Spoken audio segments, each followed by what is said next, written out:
Little Rabbit and the World.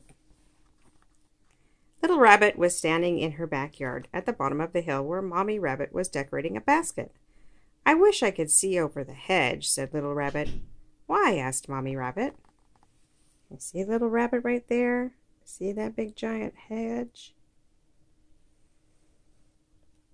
And there's Mama decorating her basket with flowers.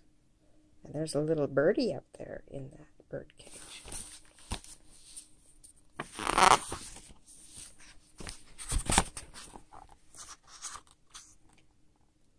"Because I wonder what's on the other side," said Little Rabbit.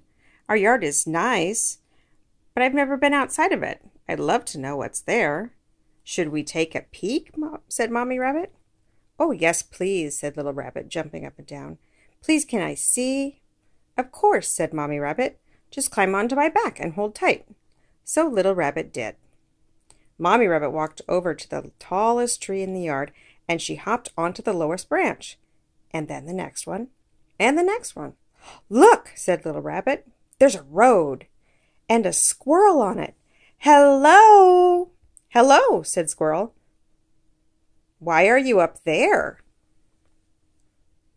"I thought there might be something nice behind the hedge," said Little Rabbit. "And I was right. Would you like to come and play?" See Squirrel? Right there. So Squirrel came over, and they all made friends and had a tea party. And that's where this story might have ended. But then Little Rabbit looked up at the hill next to the yard, and she started thinking again. She says, "I can't see the other side of the hill, and I'd so love to know what's there. But the hill is really tall, even taller than a hedge.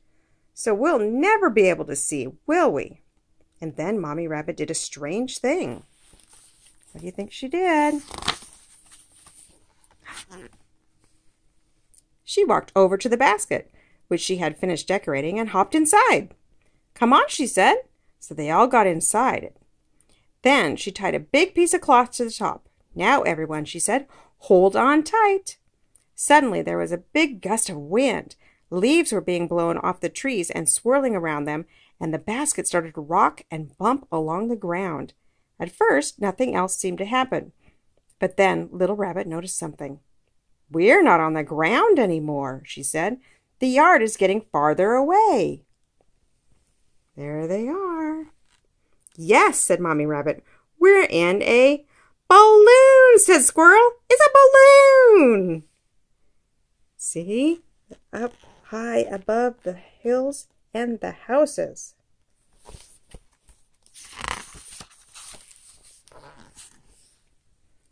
Little Rabbit held onto the basket and stared.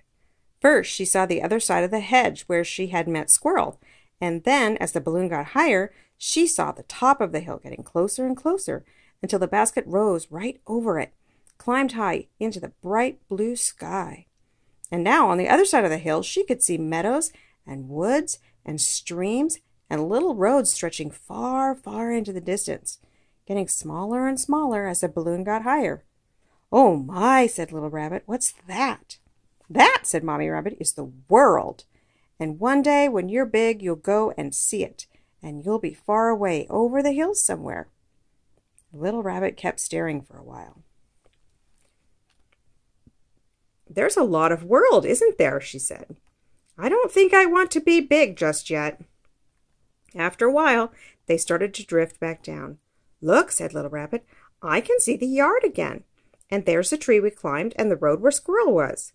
It all looks very small. Oh, and it will be nice to be back home. Can we have another tea party?" "Of course," said Mommy Rabbit. As they drifted gently back home in their balloon, they turned to wave at the enormous world as it slowly dipped out of sight behind the curve of the hill. There they are, in their balloon. That's the end.